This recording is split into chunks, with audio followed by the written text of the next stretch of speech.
Dudettes, Scott here with you, and today I'm going to be doing another album breakdown. Hopefully you've been following along over the last few weeks. I've been doing these album breakdowns on the podcast, which are also been going on to the YouTube channel as well, the podcast YouTube channel. And thanks so much for all of the beautiful and lovely questions and comments and responses that you've been leaving over there. I read every single one of them, super stoked. And yeah, just thanks for listening to the music as well, listening to the album. If you don't know where to get it, you can get it from obviously all of the places that you would expect, like Spotify and stuff like that, but you can now also get it on Bandcamp. And before I forget, remember to grab the free ebook as well. So you can not only try and play this stuff, but as I'm talking about this line today or any of the previous album breakdowns that I've been doing, you can sit there with the music in front of you, the transcription, the bass transcription with all of the chords, and you can follow through as we're listening. And I think that there's so much to be gained from that. God damn, I used to do that when I was a kid, but older kid. When I was like 18, 19, I'd get recordings, I'd get the music, and I'd just follow it all the way through, so I knew exactly what was going on, exactly all of the little intricate details. It's just such a fantastic opportunity to get your fingers in the music, right? Have a deeper relationship with it. Anyway, all that said, today we are focusing on Scuttle Fish, which is I think it's the 5th track from the Devine King Project album, the volume 1. And it's, I think, one of the only times that I play slap bass in it, actually. It's a great track. I start out playing some slap, and then there's a solo section from Simon with some really tricky chords, actually, which sound simple, but are not. It's very kind of I wouldn't say it's really difficult, but it's just not as easy as it sounds on the face of it. And then we've got this great sax solo section as well, which is one of my favorite bits to record on the entire album, was this sax solo bit, because we really opened it up, and it's like a blue, I think it's in 7 or 5 or 7. We'll get into it in this. But with that said, let's jump in. Oh, by the way, if I didn't say, you can grab that free ebook at scottsalbumbonus.com if you haven't got it already. Now, let's jump into the track, and then we'll do the breakdown.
Okay, so as you can hear, it's there's some serious funk going on there.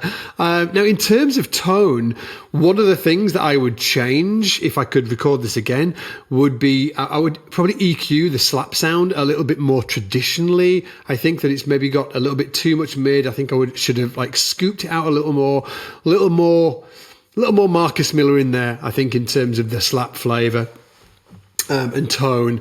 So, but other than that, in terms of like performance and stuff like that, I was really happy with it. Again, I said this earlier, I really, really loved the sax solo section, really enjoyed playing on that. And then also loved the guitar section as well, because some really interesting chords that don't move in traditional ways. It sounds it sounds like a great chord sequence, not very angular or anything like that. But if you look at the lead sheet, if you download it and check out the ebook and check out this specific chart and try and play along, you'd be like, oh, actually, yeah, these chords, they just move in a particular way that each chord is like in a weird way, like unrelated to the chord it's moving to. So it's not like you can play these long lines from one scale that are going to sweep across the entire chord sequence, and instead you have to really choose your moments when you're going to open up. So let's just go from the top and then we'll go through it. Here we go.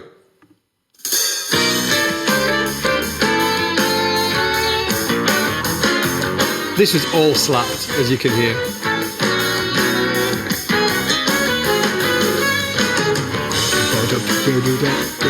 Great melody. 3 3 1 2 3 1 2 3 1 2 3 4, and then it's back into 4, right? So there are some like little tricky bits in here. 3 4. I love that slap bit there. That was one of my favorite bits when I was slapping that. I just go and then hit that really low B string. Check it out.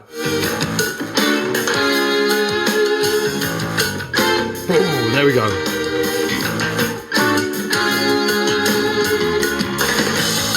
That was a bar of 5 as well. So there's a bar of sneaky odd bar in there.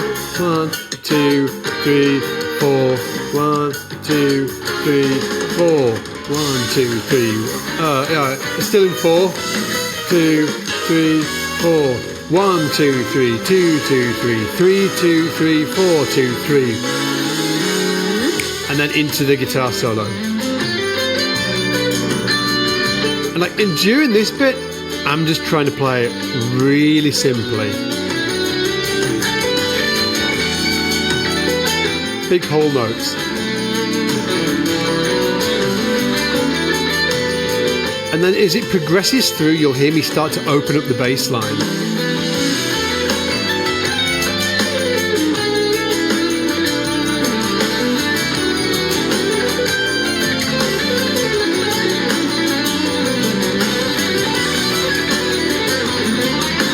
Lots of chord tones here, pentatonics,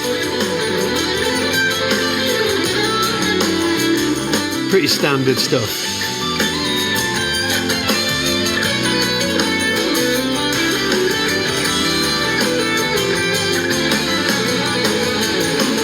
Great drummers here.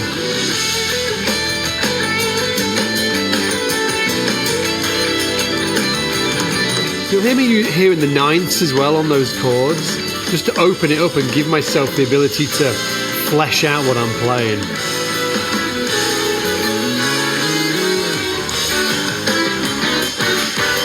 A 1 2 3 4. A 1 2 3 4. 1 2 3 4. 1 2 3 4 5 6 7. 1 2 3 4 5 6 7. So it goes into the sax solo goes into 7 here, and I just loved playing it because what we're trying to do here is really not outline the time so much. We're really trying to back it off. This was actually the second take we did on this track. The first track we were even more less, I guess it was less evident where the time was in terms of like 1 2 3 4 5 6 7.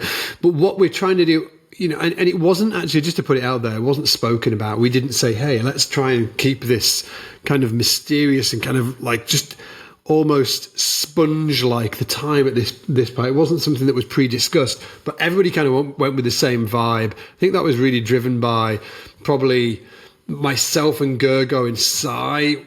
I would say that we had sort of like just some sort of like, subliminal kind of like, communication going on there. It wasn't spoken, but we all kind of knew what vibe we were going for. So when it goes into the 7 section, if you think to yourself, oh, I can't really feel where the pulse or where 1 is, that is very intentional. I was being very intentional about, I don't want to make it obvious. I want to make it interesting to the listener. I want to make it feel like, not like a sponge, but I want to make it like Mr. Soft. Remember that advert? Oh, Mr. Soft. Do, do, do, do, do, do. I wanted to bring that kind of element to it. So check it out. Here we go.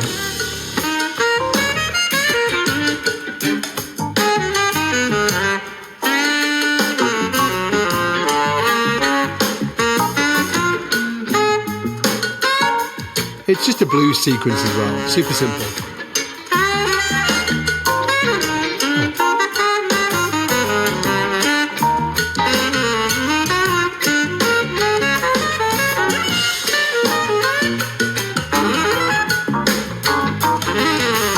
I'm using a lot of tritones as well in parts. David Binney just tearing it up. So nice.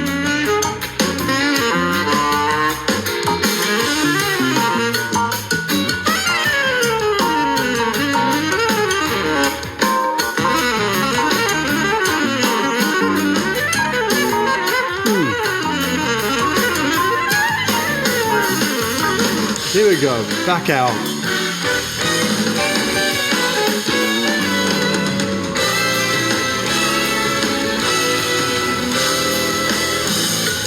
And now we've got this vamp. It's really leading up to this keys solo here.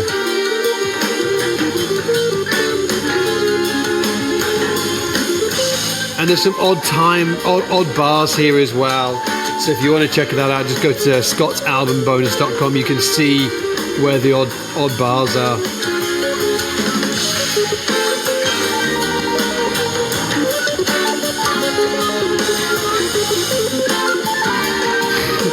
Scott Kinsey going crazy, obviously, over that.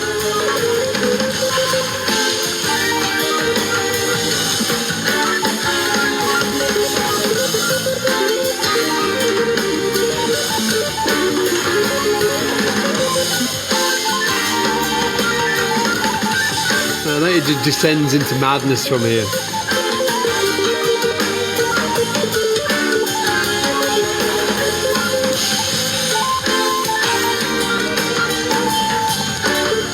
Yeah, it just descends into madness, and we just, I think the intention was at the time, we'll just fade that on the album, then we listen back and we're just like, we'll just leave it in, it's funny. It kind of just sort of like, goes into descends into craziness. But all that to say that if you listen to the way that I'm approaching slapping that end section, it's not kind of like a traditional slap. It's not a slap riff, right? I have worked out a slap. It's not that. I'm just vamping on a groove, and it changes every single time. So I'm really approaching it more like I would do like a finger style vamping, riff, where I know what the tonality is. I know what notes I can play within that tonality. I've got like pentatonics and stuff like that I can use, and I'm just doing that. I'm not playing a very like a strict pattern at all. It's the opposite of that. I'm just going where the vibe takes me in the moment. And it was absolutely love the track. And if you have a go at this track as well, I really recommend that you try and do the same. Try and approach it rather than I'm going to play a particular slap riff over it. Try and approach it in a freer, more exploratory way, and see where you get with it. It's a ton of fun to play. And remember as well, if you sign up to the membership over at scottsbasslessons.com, which you can grab a 14-day free trial of, just to put it out there, you also get all of the play along tracks for this album, as well as hours and hours of material, video material I've recorded to show you how to play. So we go into all, like, if you like what I'm doing here, the other stuff will blow your mind, because I've got my bass and I'm showing you all of the fingerings and all of the improvisational approaches I'm taking, how I'm creating the grooves and all of that. And you get to play with the band. Like, the play along tracks are the band. You get to be me in the band and really feel what it's like to play with these, legendary musicians that we've got for the album. So all that to say, if you want to check that out, just go to scottsbasslessons.com, grab a 14-day free trial. You'll get access to everything as well as everything I've talked about. And also, if you haven't got the ebook yet, go to scottsalbumbonus.com and you can grab it there. And that is it. I'll see you next time. Thanks so much, everybody. Take it easy. Bye.